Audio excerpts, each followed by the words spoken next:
किती तुकोबार आहे. अहो तुकोबारांचा अधिकार काय सांगावं महाराज. तुकोबारांचा अधिकार तुकोबार आहे.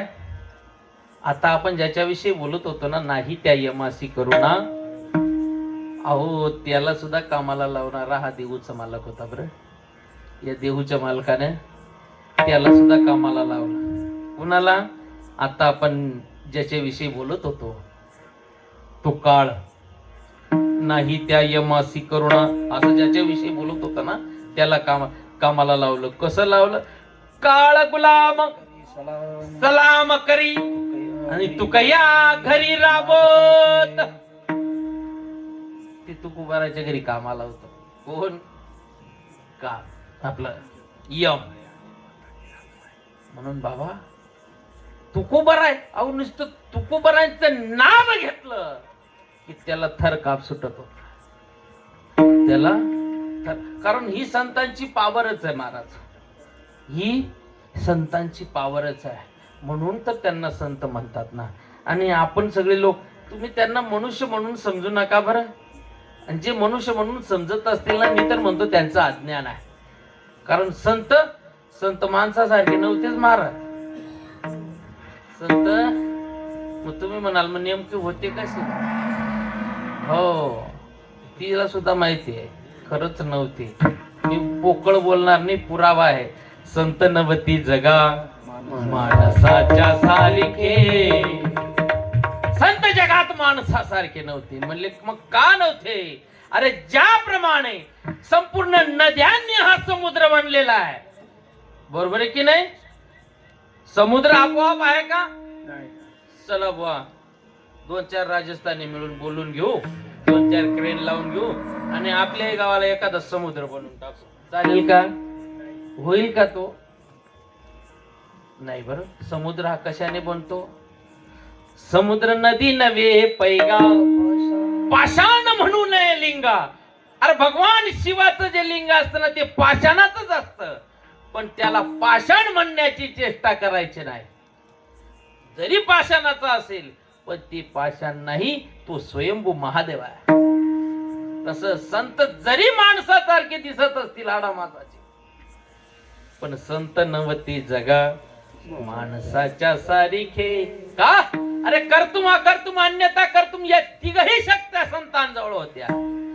तीनही शक्त्या एकवटल्या होता संतांकडे. आणि या तीनही शक्त्या जिथे असतील ना, याला समर्थ म्हणतात.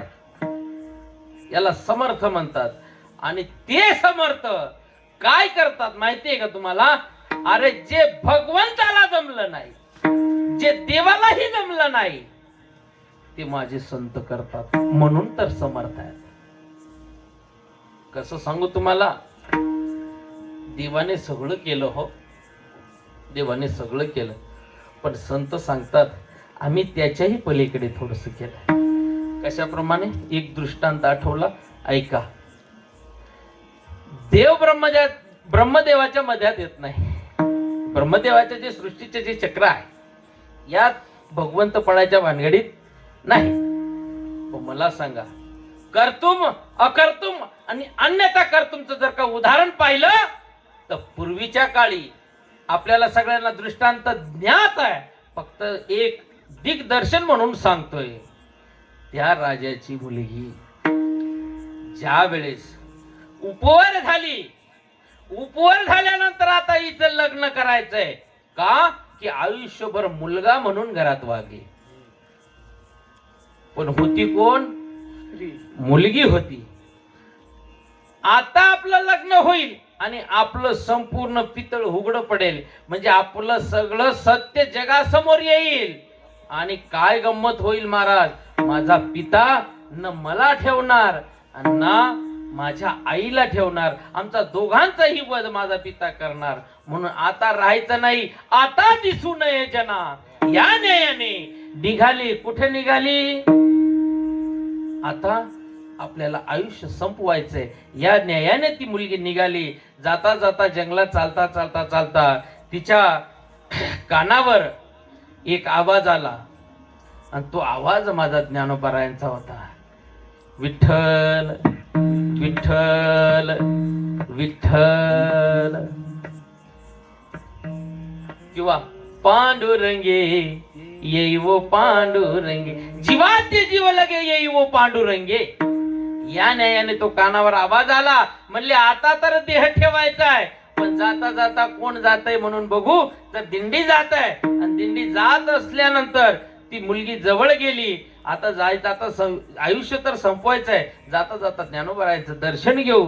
या न्यायाने ती मुलगी ज्ञानोबरायांच्या दर्शनासाठी खाली वाकली. पुरुषाच्या कपड्यात असलेली मुलगी ज्ञानोबरायांचं दर्शन घेते. सगळ्यांना तिला सुद्धा भास झाला, कदाचित ज्ञानोबराय सुद्धा कपड्याला भुलले की काय. उठ बाळा म्हणून ज्ञानोबराने हाताशी धरून तिला उठवलं. मग तिला हसू आलं. मग ज्ञानोबराय म्हणतात, बालिके का हसतेस, का हसतोस बाळा. त्यावेळेस तिने काय सांगितलं की बाबा मी मुलगा नाही, मी एक मुलगी आहे. ज्ञानोबराय म्हणतात, माझा शब्द खोटं करण्याची दिशात आली तरी कुणा, ज्ञानोबरायांचं वचन मोडण्याची दिशात आली तरी कुणा. देवात तर मुळीच नाही. अहो चमत्कार झाला. जिही निमिष मात्र देह पाळली तिला, स्त्रीचा तो केला पुरुष उभा. स्त्रीचा पुरुष उभा केला. केवढ्या वेळात, निमिष मात्र निमिष. याला संतांची ताकद म्हणतात महाराज. असो, तुकोबारायांविषयी काय सांगावं महाराज. अहो अखंड देवाचं भजन करण्यात दंग आहे. तुकोबारायांचा अधिकार. ज्यावेळेस तुकोबारायांनी सांगितलं राजांना, राजे तुम्ही फक्त महाराष्ट्राचे, आम्ही राजे त्रैलोक्याचे. तुकोबारायांनी ज्यावेळेस भगवंतांनी सगळ्या इच्छा देऊ केल्या, तुकोबाराय काहीतरी मागा, मनसी काही मागा, हेची दे का पांडुरंगा. काय दे, अरे तू जर म्हणत असेल ना हे, अरे या कोणत्याच गोष्टी नको. तुका म्हणे करी ब्रह्मांड ठेंगणे. अरे या ब्रह्मांडाला सुद्धा ठेंगणं करण्याची ताकद माझ्यात आहे. याला तुकोबाराय म्हणतात. हो माझे तुकोबाराय. आपण जर का पाहायला गेलं, तुकोबारायांची जुक्ती आहे. आम्ही सदैव सुडके जवळी येता, दूर धाके जावो पुढते कुत्री केळीवर नाडली चुलीत हारळीने घर चंद्रमावळी. अशी अवस्था माझ्या तुकोबाराय. कशी अवस्था, केळीवर नाडली चुलीत हारळी. कधी उगेल बरं, कधी येईल हारळी चुलीत. ती चूल किमान 2-4 महिने तरी बंद पाहिजे. आणि चंद्रमौळी घर कशाला म्हणतात माहितीये का, घरातून चंद्र दिसला पाहिजे, म्हणजे त्याला छत सुद्धा नको. अहो अशी अवस्था तुकोबाची. ज्या वेळेस या ब्रह्मांडाचा नायक तुकोबारायांकडे आला ना, तुकोबारायांकडे आल्यानंतर तुकोबारायांची अवस्था कशी होती तुकोबाराय सांगतात. पाहुणे घराची आज आले ऋषिकेशी, काय करू उपचार, काय करू उपचार. कोप मोड किधर कोप मोड किधर दरदरीत पाण्या माझे रांदियल्या कन्या.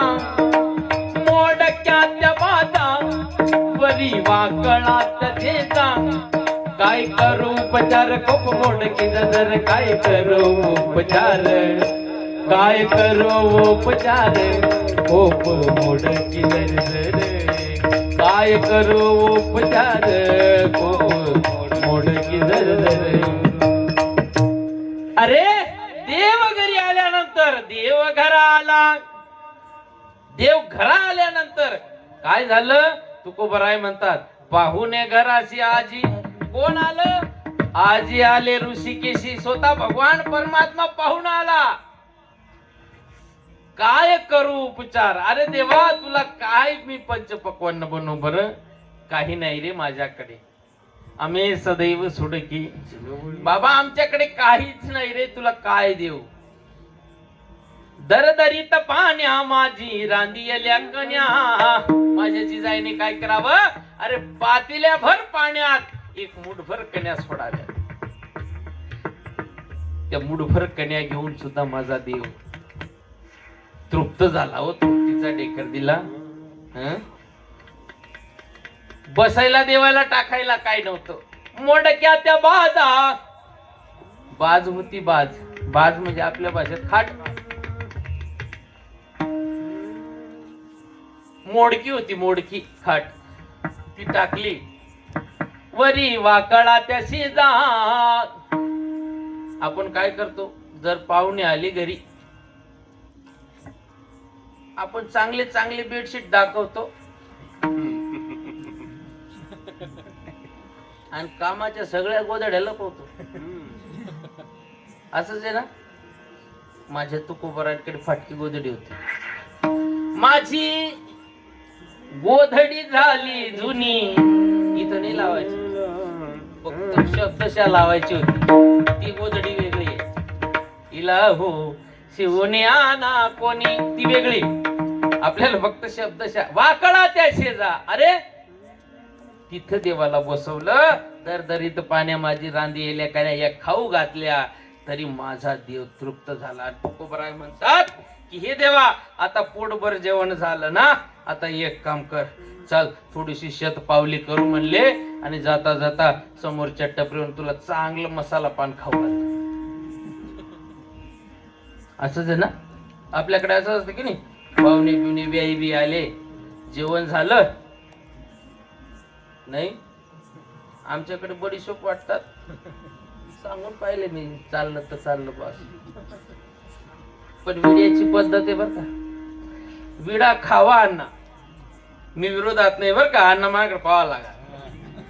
विडा खावा, पण कसा खावा याला शास्त्र आहे. विडा खाल्ला पाहिजे, कारण संतांनीच खाऊ घातला. विडा घ्यावो नारायणा कृष्ण जगती जीवना विन विते रखुमाई दासी होईन मी काना. अरे विडा खावा, पण कसा खावा अण्णा विडा. विडा खात असताना त्रयोदश गुणी असेल तर खावा. त्रयोदश गुणी विडा असेल तर खावा. आपण निष्फलच खातो. कसं खातो ते सांगतो तुम्हाला, ऐका. विडा खाण्याची पद्धत बर का अण्णा कशी आहे, आज विषय भरकटले तरी चालते. विडा कसा खाल्ला पाहिजे, एक तर एक पान लावून खावा. एक पान. आणि टपरीवाला कसा देतो सांगा बरं खरं, तुम्ही खातच का. तो कायम 2 पान लावून पान देतो असतो. शास्त्र मान्य नाही ते. एक पानम सुखारोग्यम द्विपानम निष्फलम भवेत अति श्रेष्ठम त्रिपानम चतुर्थम पंचकम तथा. मग 4-5 पानं 10 पानं लावून खा, पण 2 पानं लावून खायचं नाही, ते निष्फल आहे. निष्फलम भवेत शास्त्र सांगतं. त्रयोदश गुणी विडा. पण माझ्या तुकोबाची परिस्थिती नव्हती हा विडा द्यायला. म्हणून बाबा मग माझ्या तुकोबाने देवाला काय विडा द्यावा. मुख शुद्धी तुळशी दळ तुका म्हणे मी दुर्बळ. असे माझे तुकोबराय. ज्यांनी महाराज देव काय सांगावं महाराज, देव डोक्यावर घेऊन विकायला निघाले होते ना तुकोबराय. देव घ्या कोणी, देव घ्या कोणी, हा अधिकार माझ्या तुकोबराय. नवे नवे तर तुकाराम तुकाराम नाम घेता. किती शौर्य सांगू तुकोबरायचं. तुकोबरायच्या भक्तीची सीमा काय सांगू महाराज. जळी तगडा सैत वया जैशा तारी येल्या लाह्या. अरे जशा लाह्या तरंगाव्या तशा पाण्यातून ही गाथा तरली ना महाराज. आश्चर्य की नाही. अकर्तुम अन्यथा कर्तुमा. म्हणून बाबा असा मोठा तुकोबरायचा अधिकार. तुकोबराय म्हणजे कोण. अहो नवे नवे संप्रदायाने कळस म्हणावा. कळस तुकोबरायांना कळसाचं स्थान द्यावा. तुका झाला असे किंवा अनुरणीया ठोकळा एवढा तुका आकाशा एवढा. अरे असे असणारे तुकोबराय